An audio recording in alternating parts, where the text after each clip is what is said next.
You're the man, Ernie. Thank you very much. Thank you very much, Tony. Well, Thank you. all right. Yes, Ernie Contri has always done it his way, and sometimes that led to being a big problem. Let me tell you, let's go back in memory lane, a day I remember so well, just like it was yesterday.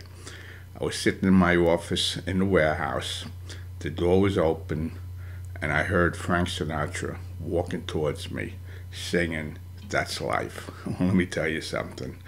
It had to be Frank, but yet I knew it couldn't be. But there was no music, there was no anything. All of a sudden, this voice comes through the door. I happen to have a stage in my office. Oh yeah, that's because I'm in the entertainment business, and we used to shoot videos there. So I had a stage built, and he gets right up on the stage. And he goes on, and he's singing, and he's singing, and he's singing for about 15, 20 minutes. He doesn't stop. And I'm just sitting there with my mouth open. Let me tell you something. A show like that, like I say, no music, no microphone, nothing. The smoothest voice I ever heard, like velvet. And when it's all over, he just says, okay, now book me in Atlantic City. That's where I belong. That's Ernie Contri. And let me tell you something. This man here, he was stubborn, he was pig-headed, it was his way. You couldn't even talk to him. You couldn't even talk to Ernie. And I loved that man. I had so much fun with him. The enjoyment, the aggravation, it was endless.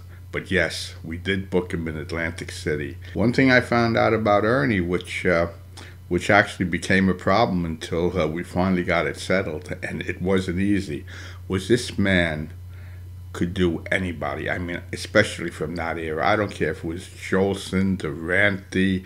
One day he was just kidding around up on stage, and I just stood there with my mouth open. I couldn't believe what was coming out of his mouth. I mean, he was doing these guys flawlessly, maybe better than they do themselves. And I said, Ernie, you got to integrate this act into Atlantic City. You know, we already had him booked into Caesars. And he said, no, absolutely not. He goes, I do this for the fun of it. he said, this is not part of my act. I do strictly Sinatra songs. Well, let me tell you, it must have taken 2-3 weeks of me banging my head against what I thought was a brick wall, finally, to intimidate him. I mean, I can't tell you what I went through to talk him into putting this into a show. And when he opened up at Caesars, he was a smash hit. Let me tell you something. I didn't miss a show. I didn't miss a song. I mean, he did 3-4 shows a night, 5-6 nights a week, weeks on, and I didn't miss a one. But that was only the beginning of it. I mean, each night, starting at about maybe 2 in the morning, whatever his last show would be over, we'd gamble together in a casino. He loved shooting craps. He loved the slot machines also. But then we'd go for breakfast.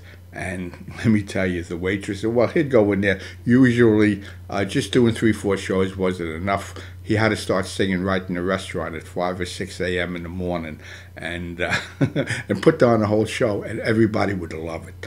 And pickles, that's right. Ernie would order breakfast, of course, but had to have loads and loads of pickles, and it seemed like the waitress never brought enough, and he would have to send her back for more. But this was Ernie. Let me tell you something. I love that man. I really do. I haven't seen enough of him the last few years, that's for sure. I moved to Jersey. Ernie was with his son Rick, and getting a lot of gigs because because that's what Ernie is all about, singing. And that's even what caused that tragic accident last year. He was on his way to a senior home to sing for them, walking down the steps, and I can't even go into it. I can't really even go into it. It's anyway. Forgive me. But anyway, I'd like to share something with you. A conversation I just had with a very, very, very dear friend of mine, and extremely talented person, Mr. Lee Elvis. So, listen. I realize all of these years he still never stopped using that gold microphone that Rosemary bought for him when he was appearing at Caesars? I put it on Facebook, and I got so many people that wrote to me and remembered Ernie. I think maybe some of them went to the funeral in Staten Island that knew him. Right. And they were in shock that he died, that he was even sick or whatever. Right. But, yeah, well, like you, he totally loved what he did.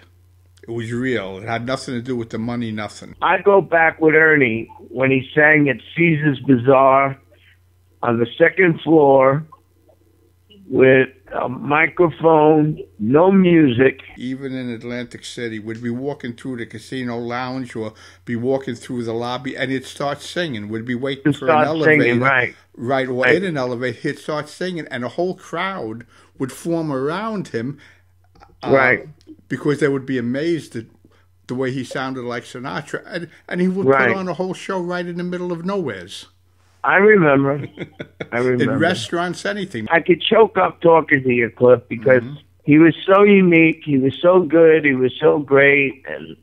And it just hurts me because he was going to a job singing at a nursing home. Right, yeah.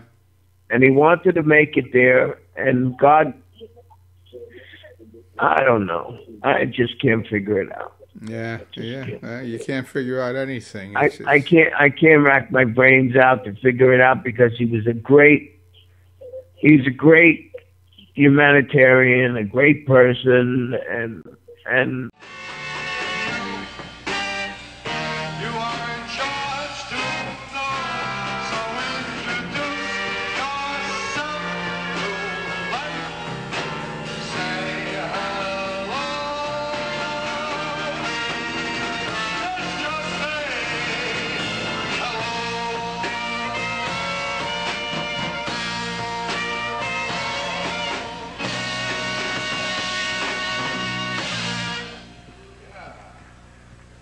Hello.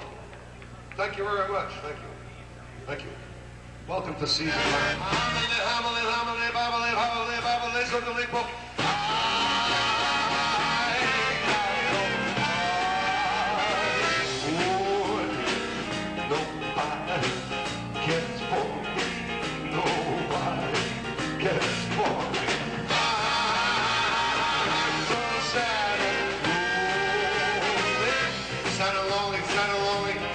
Sweet mama, come and rescue me, as I am so bad.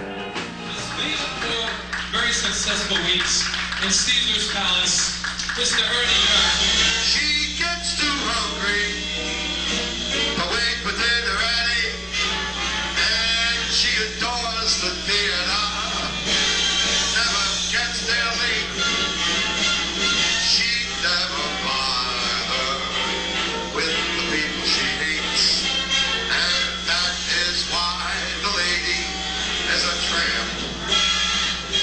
And now the end is near, and so I face the final curtain, my friends.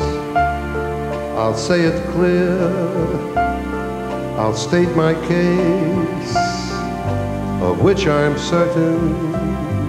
I've lived a life that's full. I traveled each and every highway, and more, much more than this, I did it my Wednesday way. taps into the voice of Frank Sinatra. Listen, old Blue Eyes has a sound as unique as they come. There's no mistaking the Sinatra sound, or is there? Meet Ernie Contri. Yet I get a kick, you give me a push, I get a kick out of you. Yeah. All right, and here's the other kid from Hoboken, Ernie Contri. Welcome. Wow. But you're very close with the voice. I mean, as close as anybody has come in years. Is there anybody that's even close? Because everybody tells me there's nobody that's even close to you. With I haven't heard anyone, no. Is it pretty amazing to, I mean, to me, to sing all, I mean, Frank Sinatra's such a legend, and you sing all of his songs. You're up there doing it. Every song, any song, from Old Man River down to The House I Live In, any song. Oh my God. Just comes out natural. Let's listen a little bit more of Ernie if we can. We got about 20 seconds left. Let's listen.